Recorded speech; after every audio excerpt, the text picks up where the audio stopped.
Okay, welcome to another installment of Math Basics with Mr. Besh. Today what we're going to do is wrap up our loose ends when converting percents, decimals, and fractions. See, the other day we did the basics with converting percents, decimals, and fractions. Now we're going to talk about things that are not necessarily so basic. We're going to start out with one along the lines like this. Compound decimal value, 4.25. Notice that most of the values that we deal with that are decimals do not have a whole number out in front to the left-hand side. This one does. So now we need to follow our rules to make these percents and to make these fractions. And then again, I'm going to highlight a technique that we did in class that you did a long time in elementary school that helps to make this a fraction, believe it or not, without even using a calculator. All right, so first I want to make this a percent.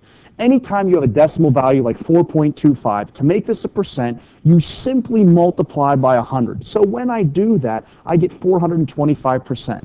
Notice, anytime you have a decimal value greater than 1, your percent is going to be greater than 100%. Anytime you have a decimal value that is less than 1, your percent is going to be less than 100. And then last but not least, anytime you have a decimal value that is 1, your percent is going to be 100. Now, we're going to go back to the decimal value. To make this guy a fraction, we take a look at the decimal, which is 4.25, and we think back to 5th grade on how your teachers made you read and write numerical values. So now 4.25 this year, back then, was 4 and 25 hundredths with a THS at the end. Remember that? 4.25 is 4 and 25 hundredths. So if you think about it in that term, in that context, then what you're seeing is this is how it's written as a fraction. 4, and the and part is the second, the little fraction part, 25 over 100, 25 hundredths. And then notice the arrow, that red arrow there. That's telling us that we want to take our fraction and reduce it further into lowest terms. We only take the little fraction. We never use the mixed value out front. We never do anything with that. Just the 25 over the 100 part. And when we reduce that into lowest terms, divide the top and bottom, both numerator and denominator, by 25, we get our answer. So now 4.25 as a percent is 425%, and then as a fraction, it's 4 and 1/4 as a final answer. Okay?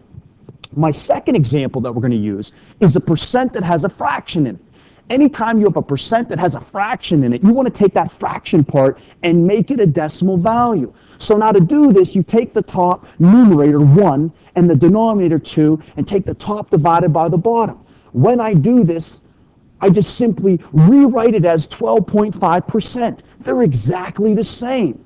Now, once I have a percent that has a decimal in it, no big deal. To make a percent a decimal value, just divide it by 100. Now pause, stop here for a second. A lot of students get confused on this point. When I see a value that has a percent sign after it, it is a percent all the time, even though it has a decimal value in it. Students will say, well, I thought that was the decimal value. No, decimal values do not have percent signs after it. That is the percent. And when you have a percent like 12.5, to make that a decimal, you need to take it and divide it by 100. And when I divide that guy by 100, I get 0.125.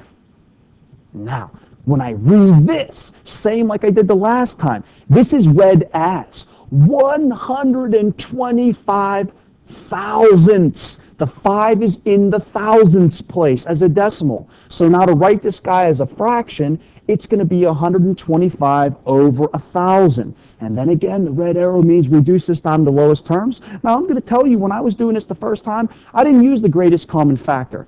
I took the top and bottom, divided that by 25, and then realized, wait a second, my fraction's still not in lowest terms. 5 over 40 can be reduced down even further.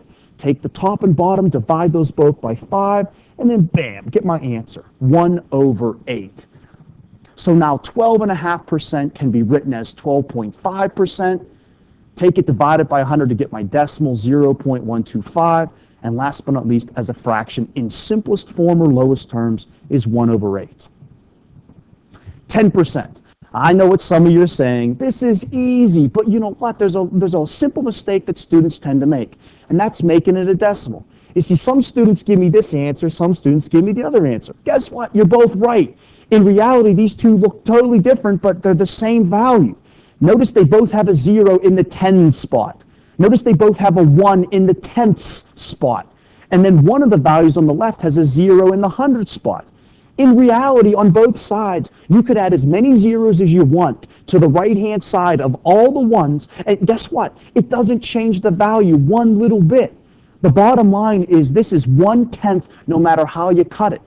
And then when you write this as a fraction, think about it, reading this math, since the 1 is in the 10th spot, this is 1/10 as a fraction. It's just basically 1 over 10. All right, basically 1 over 10. And that's how easy that is. So 10%, 0.1 as a decimal, and 1 over 10 as a fraction. Remember, we're on a test, and if you put 0.10 or 0.1, either way, they would be totally correct. Now, these last two examples are similar. And the reason they're similar is because they're a little bit different. Every single percent decimal fraction we've been working with right now, to calculate these, if we follow the rules, can be done. But this one causes students grief. First one I want to look at is 33⅓%. So now I go back to the same way I did earlier in my examples to make this a percent with decimals. I take 1 divided by 3. But I have a problem because the 3's tend to repeat. Remember how to write that. When the 3's repeat on your calculator, you want to take a bar and make sure the bar goes over top of them, just like that, showing that it goes forever and ever and ever and ever, and I don't have to write all those 3's down to prove it. That's what the bar means. Now, once I have this percent, to make this a decimal, I simply take the value and divide it by 100. 33.3 divided by 100 is going to give me 0.3. Now, again, the 3's go forever. So now I can just take one of those 3's, simply put a bar over it, and then boom, there is my decimal value. Now, the fraction part on these is tricky. These last two examples, you're not going to calculate the fractions here. You're going to remember them. Memorization and short-term memory is the key to this. All right, when you see the percent 33 1/3, or you see the decimal 0.3 repeated, the fraction value that you get as a result is simply 1/3. There's no other way to say this. When you do this on a test, a lot of times students tend to get answers that vary and are close to 1/3 but not exact. And they feel that they're doing it wrong, but in reality they're doing all the steps right. This is just one of them a long time ago that I had to just break down and memorize. And this is one of the things that I'm going to stress to you to do as well. So 33 1/3% is 33.3 with a bar. Remember, that repeats forever. As a decimal, it's 0.3 with a bar. And as a fraction, it's 1/3.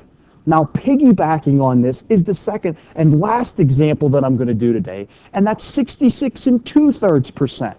Because now I do the same thing, 2 divided by 3 to make the decimal value, and again the 6 repeat. Now, some of you might see on your calculator, well, the last value on my decimal is a 7.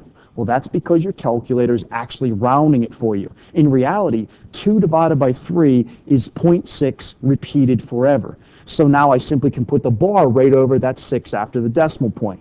Figuring out the decimal value exactly the same way, dividing that by 100, I get 0.6. Notice I only need one of them with the bar over top. And then last but not least, the fraction, just like the last one. 66 2/3 is basically double 33 1/3. The fractional value comes out to be 2/3. So if you think about this and you put it in perspective, 33 1/3% is 1/3 as a fraction. 66 2/3% is 2/3 of a fraction. And if I said, hey, what would 100% be as a fraction? You basically tell me it's 3/3 or 1, just basically 1 is a value. Okay? Now this is wrapping up our loose odds and ends of our little lesson here. And one of the things, I hope you found this helpful, and I hope you found this informative. That's it.